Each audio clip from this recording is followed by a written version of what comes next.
one life changed eternity. Welcome to Justice and Glory. Together. Somewhere in the hills of Galilee, at a village wedding that no historian would ever have bothered to record, a man turned water into wine.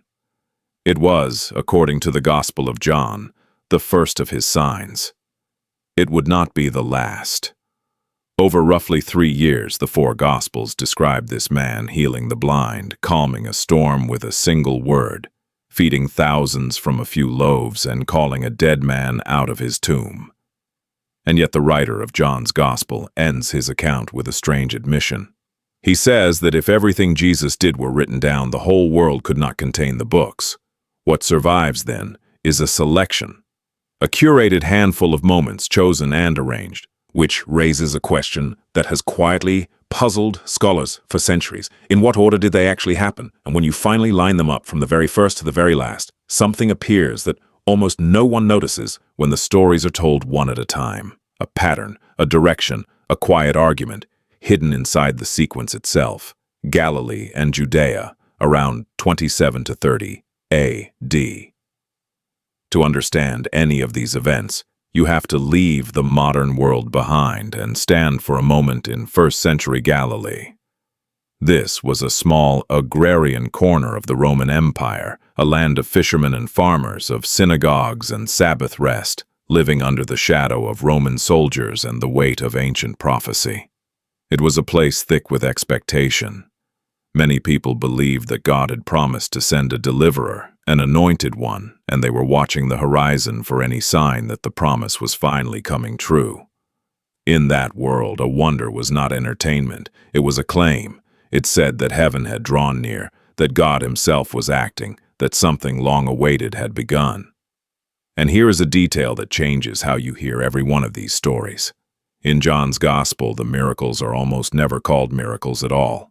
The Greek word John reaches for again and again is semeion.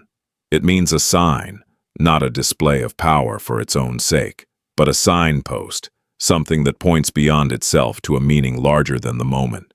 A sign on a road is not the destination. It exists to tell you where you are going. Hold that single word in your mind because it is the key that unlocks the entire sequence. There is one more thing worth knowing before we begin, because so many of these stories turn on it. In this world, illness was rarely just a medical fact. Disease could make a person ritually unclean, cut off from the community and even from worship. A leper had to live outside the town and cry out a warning so that no one would come near. A woman who bled was considered unclean, untouchable, for as long as it lasted. And the Sabbath, the sacred day of rest, was fenced round with careful rules about what counted as work. Keep these 3 things close as we go: uncleanness, exclusion, and the Sabbath, because Jesus will collide with all of them, and each collision will deepen the conflict that runs beneath the wonders. Now, the sequence itself is not as simple as it first sounds. The 4 Gospels do not fully agree on the order of events. Mark and John tend to move in step with time, one thing after another. Matthew, though, often arranges his material by theme, rather than by the calendar, gathering miracles into clusters to make a point. Luke sometimes does the same. So the chronological order you are about to hear is not carved in stone. It is a careful reconstruction, and the most widely used version of it was built more than a century ago by the scholar Archibald Thomas Robertson in his Harmony of the Gospels, and refined by many hands since. On a handful of events, the honest answer is simply that we cannot be certain where they fall. Where the ground is uncertain, we will say so. What matters in the end is not the exact placement of each stone, but the shape of the wall they build together. Cana of Galilee, a wedding feast. It begins, as John tells it, at a wedding in Cana of Galilee. The celebration has run out of wine, which sounds trivial to us, but in that culture hospitality was close to sacred, and a host who let the wine fail would carry the shame for years. Jesus' mother brings the problem to him. Standing nearby are 6 large water jars, and they are made of stone. That detail is easy to skip past, but it would have meant something specific to a first-century audience. The jars are stone rather than clay because stone was believed to resist ritual impurity under Jewish law. These were vessels for purification, for the ceremonial washing that marked a devout household. Archaeologists have uncovered the remains of an entire stone vessel industry across first-century Judea and Galilee, which tells us how ordinary and how meaningful these jars would have been. Jesus tells the servants to fill them with water. When the water is drawn out, it has become wine, and not the cheap wine served late in the night, but the finest of the whole feast. John does not call this a miracle. He calls it the first of the signs, and he tells us it revealed something, a glimpse of who this man was, offered not from a temple, but at a family celebration in an unremarkable village. The second sign, John says, follows soon after, again from Cana. A royal official, a man of rank in Herod's service, comes up from Capernaum because his young son is dying and begs Jesus to come down and heal the boy. Jesus does not go. He simply tells the father that his son will live. The man takes him at his word and sets off home, and on the road his servants meet him with the news that the fever broke at the very hour Jesus had spoken. It is the first healing at a distance in the Gospels, and John marks it deliberately as the second sign, quietly, beginning to number them for us. Capernaum, on the shore of the Sea of Galilee.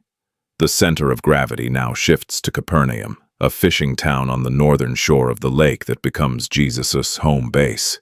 Here, Luke tells us, he borrows a boat from a fisherman named Simon Peter, teaches the crowd from the water, and then tells Peter to let down his nets after a long and fruitless night.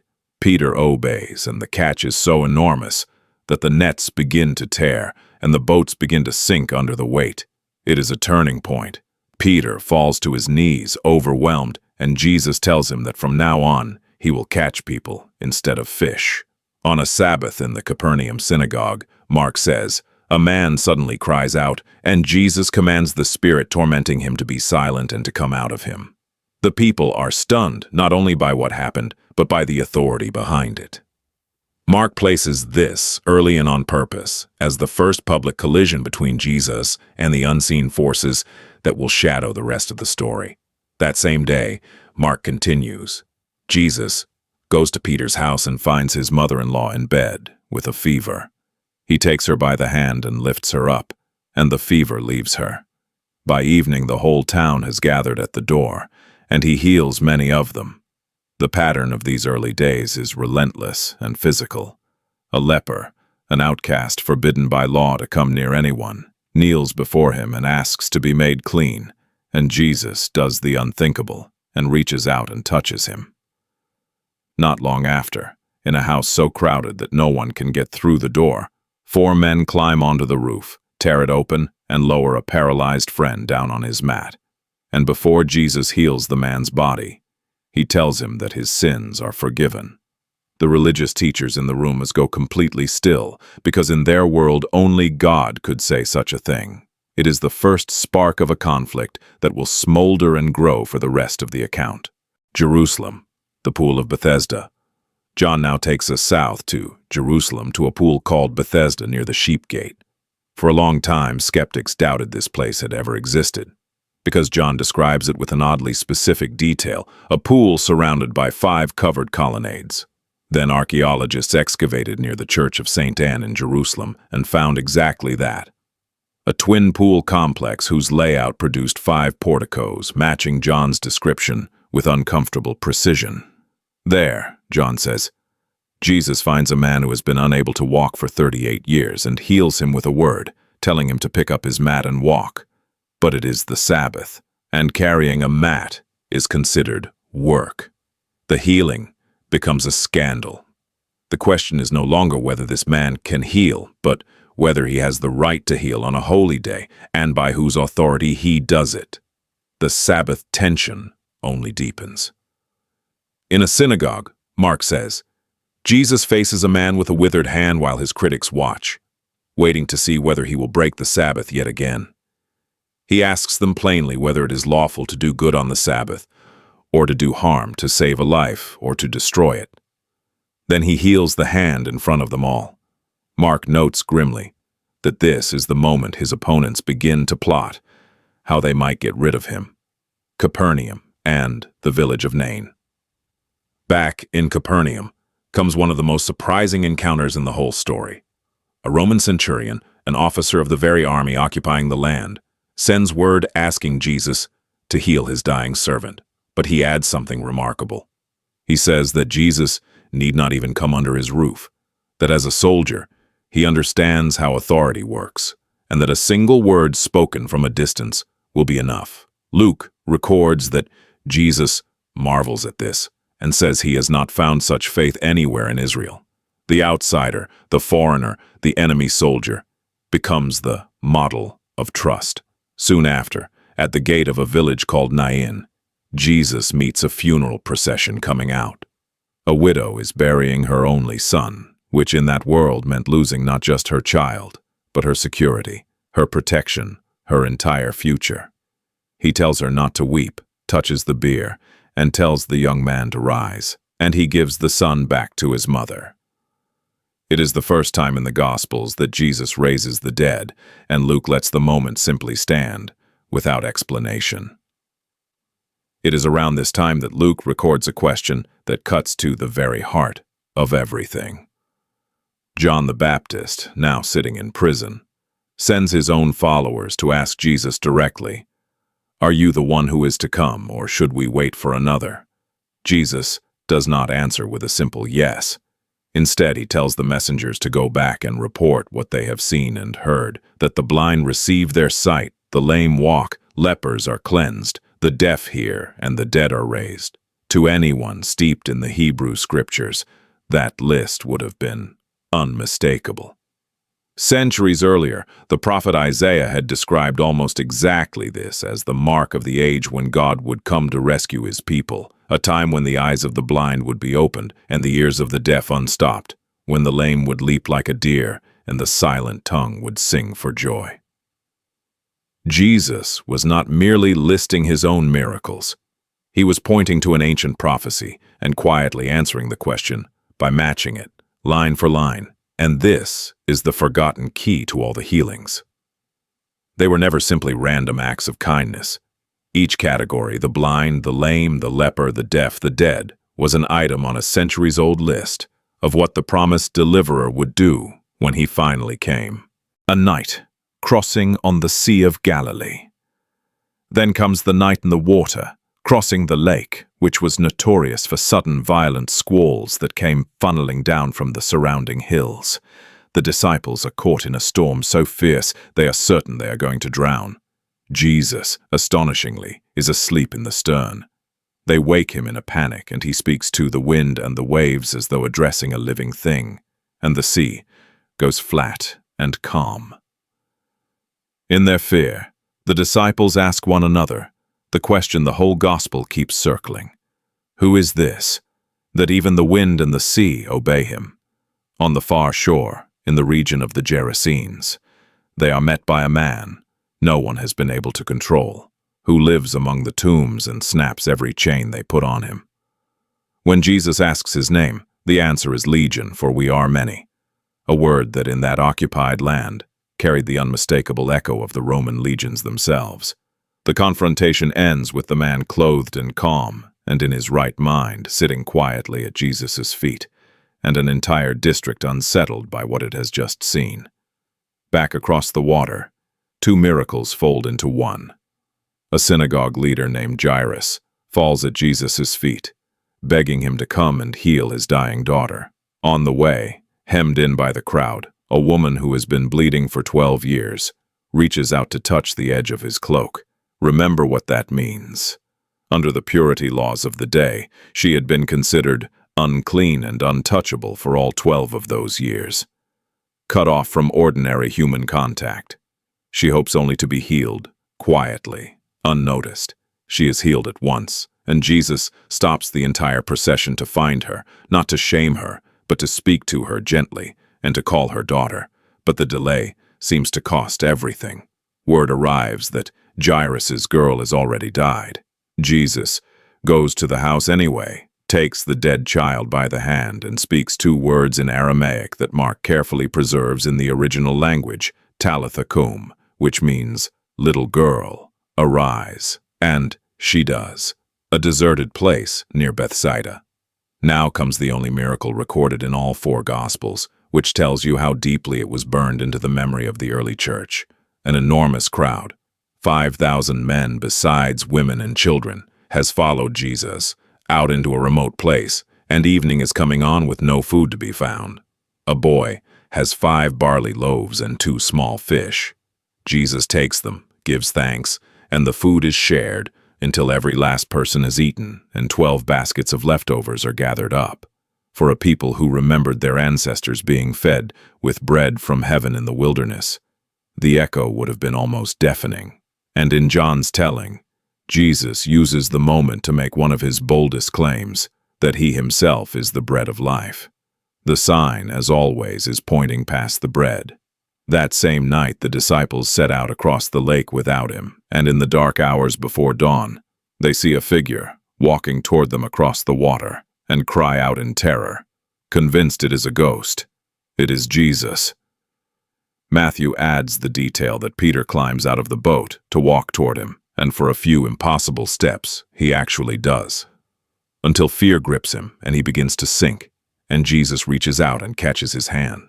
Traveling north into Gentile territory near Tyre, Jesus is approached by a Greek woman, a Syrophoenician by birth, whose daughter is tormented. Their exchange is sharp and strange, almost a contest of words, and the woman's quick, humble persistence wins the healing of her child. Once again, it is an outsider, a foreign woman this time, whose faith the gospel deliberately holds up for admiration. Back near the Sea of Galilee, they bring him a man who is deaf and can barely speak. Mark preserves the scene in vivid physical detail and records the very word. Jesus speaks. An Aramaic command, Ephatha, which means, be opened. The man's ears are opened and his tongue is set free. A second great feeding follows, this time of 4,000 in largely Gentile country, as though the bread of heaven is now being offered beyond the borders of Israel. And then, at Bethsaida, comes a healing unlike any other in the Gospels. A blind man is brought to Jesus, who heals him in 2 distinct stages. After the first touch, the man says he can see people, but that they look like trees walking. Only after a second touch does his sight come fully clear. It is the only miracle in the Gospels that happens in stages, and readers have puzzled over it ever since. Many have seen in it a picture of how understanding itself so often comes, not all at once, but slowly in more than one step. Jerusalem, the Pool of Siloam. Back in Jerusalem, John records the healing of a man born blind. Jesus makes a paste of dust and saliva, spreads it on the man's eyes, and sends him to wash in the Pool of Siloam. For a long time, no one knew where that pool had actually been. Then in the summer of 2004, workers, repairing a sewer line at the southern end of the city of David, uncovered ancient stone steps. Archaeologists Ronnie Reich and Eli Shukron went on to excavate a monumental stepped pool, roughly 225 feet long, with coins found in its plaster, dating it to the time of Jesus. It was the Pool of Siloam, the very place John names. The man washes and comes back seeing. But what follows is not celebration. It is interrogation. The authorities question the man, then summon his parents, then question him all over again, growing angrier as he stubbornly refuses to deny what has plainly happened to him. In the end, he says something almost comic in its simplicity, that whatever else they may argue about, one thing he knows for certain: he was blind and now he sees. For that, he is thrown out. Notice what has happened to the story by this point. The healings are no longer simply acts of mercy, quietly received. They have become the center of a widening and increasingly bitter war over who this man really is, and every new sign only raises the stakes. Coming down from a mountain, Jesus finds his own disciples, unable to help a boy seized since childhood by violent convulsions, whose desperate father speaks words that so many people have carried ever since, I believe. Help my unbelief. Jesus heals the boy where the disciples could not. In one of the quietest and strangest of all the signs, Matthew records that when the temple tax comes due. Jesus tells Peter to cast a line into the lake, and that he will find in the mouth of the first fish a coin, exactly enough to pay the tax for them both. As Jesus makes his slow way toward Jerusalem for the last time, Luke gathers a series of healings that keep striking the very same nerve. A woman bent double for 18 years is straightened on a Sabbath. A man swollen with disease is healed on a Sabbath. 10 lepers are cleansed at once, and only one of them comes back to give thanks. And Luke points out, pointedly, that the one who returned was a Samaritan, a member of a despised and half-foreign people. Again and again, it is the outsider who truly sees. Bethany, just outside Jerusalem. And then comes the sign that changes everything. In Bethany, a village barely 2 miles from Jerusalem, a man named Lazarus falls ill and dies. His sisters, Martha and Mary, had sent for Jesus, but he deliberately waited 2 full days before setting out, and by the time he arrives, Lazarus has been sealed in the tomb for 4 days. That number is not incidental.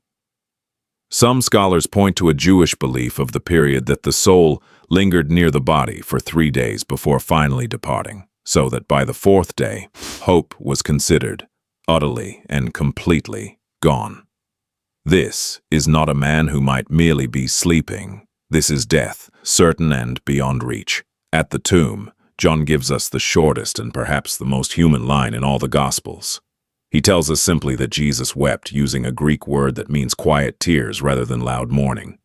Then Jesus calls Lazarus by name, and a man who had been dead for 4 days walks out of his own grave, still bound in his burial cloths. And here is the turn that most people miss entirely. In John's account, this is the miracle that gets Jesus killed. It is precisely because he has raised a man from the dead, in public, so close to Jerusalem, that the authorities conclude he is now far too dangerous to be left alive, and the plot to arrest and execute him begins in earnest. The greatest sign of life becomes the direct cause of his death. On the road out of Jericho, a blind beggar named Bartimaeus hears that Jesus is passing by and refuses to be silenced, shouting out over the crowd until Jesus stops, calls him over, and restores his sight. It is the last healing before Jesus enters Jerusalem for the final time. Jerusalem, the final week. During that last week comes the only sign that destroys rather than heals. Jesus curses a fig tree that bears no fruit, and it withers away. For centuries, readers have understood this, not as a flash of temper, but as an acted parable, a living image of a religion full of leaves but empty of real fruit, staged deliberately in the very same days as his dramatic confrontation in the temple. Then on the night he is arrested, in the confusion of swords and torches in the garden, one of his followers strikes a servant of the high priest and cuts off the man's ear. The servant's name, John tells us, was Malchus, and Jesus, in the very act of being seized and led away to his death, reaches out and heals the wound. Luke alone records this final healing, the last of them all, and it is given to an enemy only moments before the miracles seem to stop altogether, because what comes next is not another sign, it is the cross.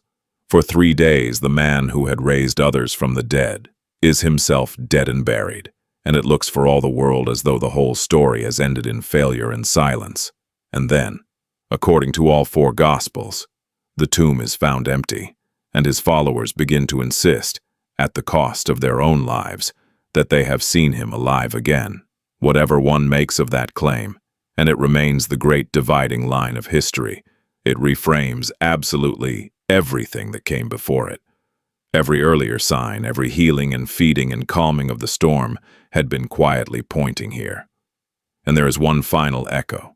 By the same Sea of Galilee where it all began, John says the risen Jesus meets his disciples after yet another long and empty night of fishing and tells them to cast their net one more time. Again it comes up overflowing. The story closes exactly where it opened, with an impossible catch of fish, as if to say the pattern was never really broken. The pattern. Now step back and take in the whole sequence at once, and the thing that was invisible, story by story, finally comes into focus. The signs escalate. They begin quietly, water into wine at a village wedding that almost no one noticed, and they build steadily, healing, then feeding thousands, then commanding the sea itself, then raising the dead, until they reach a man 4 days in his tomb.